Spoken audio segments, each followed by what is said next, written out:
మరి ఇక్కడికి మరి ఈరోజు ఉగాది అమావాస్య సందర్భంగా మన మూల చైతన్య ప్రేమడు సారు మేడము మనని అమావాస్య ధ్యానానికి పిలిచి మనం ఆహ్వానించినందుకు వాళ్ళకు ఒకసారి మరి ఈరోజు దాత కొత్త అమ్మాయిన నీవు అమావాస్య ఈ సంవత్సరం పోతుంది మళ్ళీ వచ్చే కొత్త సంవత్సరం ఈ సంవత్సరంలో రావడం అంటే ఈ అమావాస్య కూడా నీవు కూడా ఎంతో అదృష్టం ధ్యానంలో ఈ రోజు కానీ మనం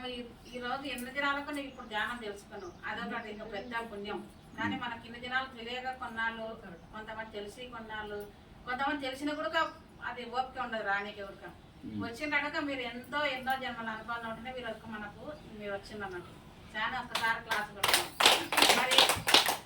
ఎన్నెన్నో జన్మల బంధం అన్నట్లు మనది మీది మాది అన్నట్లు పాట కూడా ఉంది కదా, అది పాట ఎన్నెన్నో జన్మల బంధం మీది నాది అన్నట్లు మనకి ఈ జన్మల అనుబంధం ఉంటేనే ఇట్లా అందరూ మనం ఇలా కలుసుకుంటాం.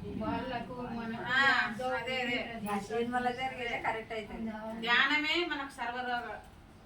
కారణం, ధ్యానమే సకల భోగ కారణం, ధ్యానమే సత్యగణాన్ని ప్రతిసారి చెప్తున్నాను. కనుక మనం ఏమంటే ఇప్పుడు ఉగాది పండుగ కొత్త సంవత్సరంలో కొత్త ఆకులు, పాత ఆకులు కొత్త ఆకులు ఎలా